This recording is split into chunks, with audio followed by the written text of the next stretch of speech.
And I would expect JDG to lock this one in, despite the fact that it really hasn't been something Yagao has been known for playing all too much, only playing it once so far this split, and it is a loss. You want something to try to count, you know, in game one. We saw that Victory 5 gave LGD the space to do whatever they wanted. There we go. There's the tangent. We're back in it as we got action. We're back in it. Here we go. Fights all going down. It's going to be one more auto attack, maybe two. You're going to need a Chocho. Not going to be able to get it. They're going to flash aggressively onto him. Tongue Lash slows him down, and that's going to be a lot. Not even like anything missing from either side. Just having more of those base sets that we talked about, and ZDZ actually Zoom. They're both gone. I would love to get a replay of that one there. Gets a 1-for-1 trade. And that is a side from Xiaohao. Xiaohao is going to get Zoom to jump straight in. The flash not quite up yet for Zoom. They knew the timing on it. They knew they had a window, and they take it. Go back in on top of this, maybe, as they're going to get the heal out of LPC, as we now see Kanavi in this bot side. But does he want to really be here? He has to get himself a kick away. The Tam Kench goes in, flashes back out. Shockwave only lands onto one person, and it was the healthiest men of the side of Rogue Warriors. They get themselves another kill. Betty graciously taking that one into his back pocket. And now with the Rift Herald, they can look just to try and take this one. You have got the Tam Kench. The Heartbreaker resets LPC. Nowhere left to go, and he will fall. More resets all the time. Forge now trying to see if he can get on top of Konami. There's the Moonfall. There's another kill. Rogue Warriors explode onto the Rift and take everything away from JDG. I love the way you put that one. Explode really 2-0. As, ooh, JDG.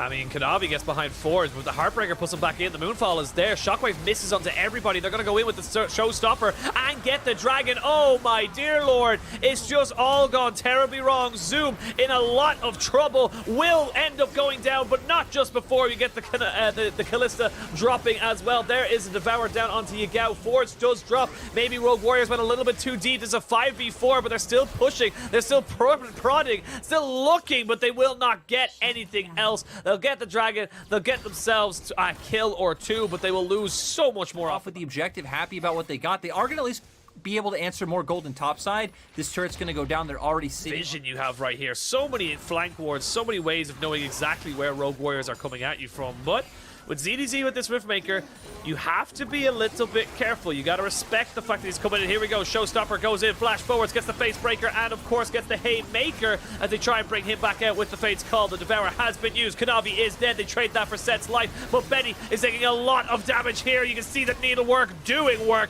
as now the resets are coming in for Forge. Now he's looking to get the kills.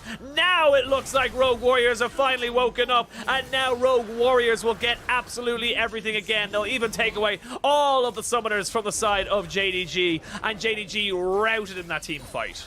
Another objective for the side of Rogue Warriors. They take the fight when they do have the formation. They have the numbers this time, remember. Last time, there was only 4 members for the side of Rogue Warriors, and they were forcing Sword for those kills, some missed target selection. Heck, they might be able to find it. They didn't even use the Moonfall. He's dead, buried, no flash, no shockwave, nowhere to go, and that is going to be a delayed ace again. Far behind, as JDG actually probably follow up on this one. I mean, they can. They do not have the Dragon's Rage Strike just yet. Kanavi, though, he's in a lot of trouble, and now Luma might have went a bit too far forward, a little too quickly. We are going to have the TP from Forge. Xiaohao. ZDZ could be here, though, so respect coming out from both sides.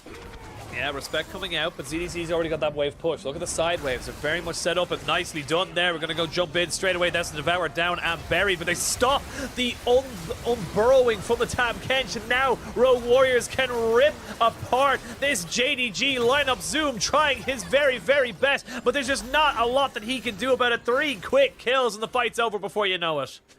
Yeah, Rogue Warriors are just so fast with finding these plays, and the setup is there, right? The set, keeping people grouped up, clumped together, for Xiaohao to bring in the damage. It also keeps people clumped up for the needlework, for the Heartbreaker, and not really seeing great shockwaves come out from Yagao in these plays.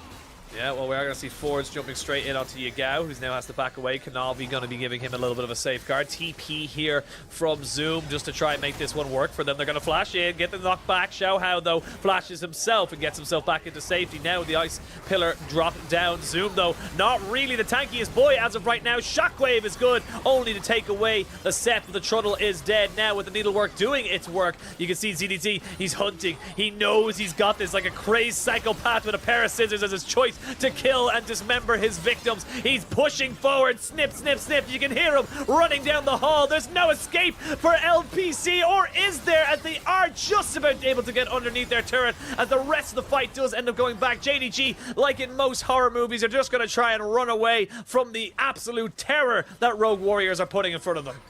Yeah, Rogue Warriors completely dismantling them. And I mean, with the way all horror movies go, right, I guess there's going to be one survivor who gets out in the end. Right there was two, Yagao and LPC. Not quite sure who will be in the end of this one. My guess is Yagao, because LPC has been playing, he's been playing on the edge so far. Been far forward in quite a few team fights, but, you know, moving past all that nonsense, Rogue Warriors. Moving forward onto this, and you can see Kanabi immediately safeguarding away from Forge. Knows that if he gets caught out, he is dead to rights. 2 minutes until that dragon spawns. You've got 2 minutes left on this Baron buff. This is just basically Rogue Warriors going to be taking away all this freestanding gold, pushing in these waves, but Zoom is going to respond to the bot side. He's got a full split push, Titanic Hydra and the Divine Sunderer, so he's got himself a nice little bit of attack damage to take down these turrets, and with, of course, the attack speed steroid he gets off of his frozen domain, it means he should melt these ones very, very quickly. So Baron buff or not, still good movements here from Zoom on the JDG side.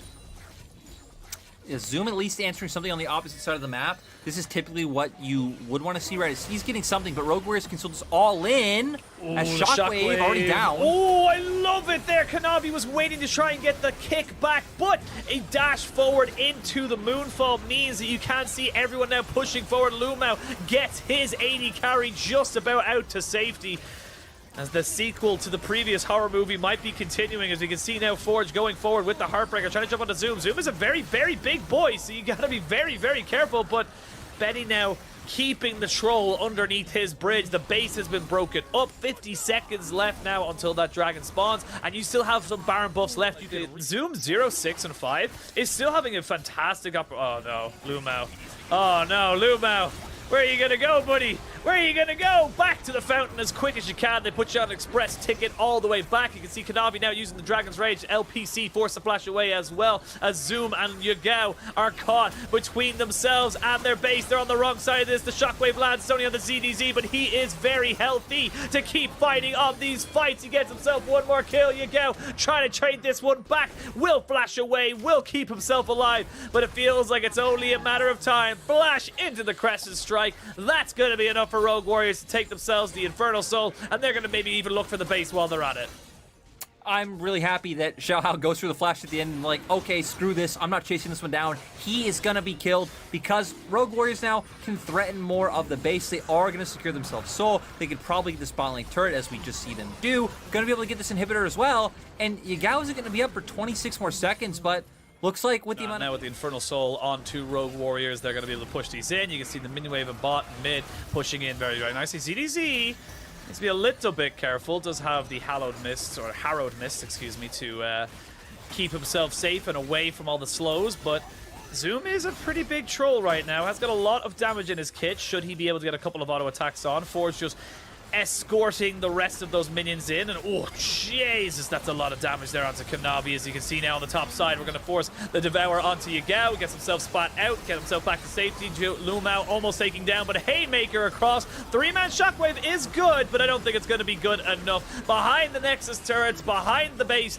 they are forcing JDG back onto their fountain. The Nexus turrets 1-2 fall. Rogue Warriors will take the first game of this best of 3 and give themselves an advantage coming into the series. Yes, we need to remember, guys, there's a lot on the line for this one. Bragging rights. When the world is calling you, can you hear them scream?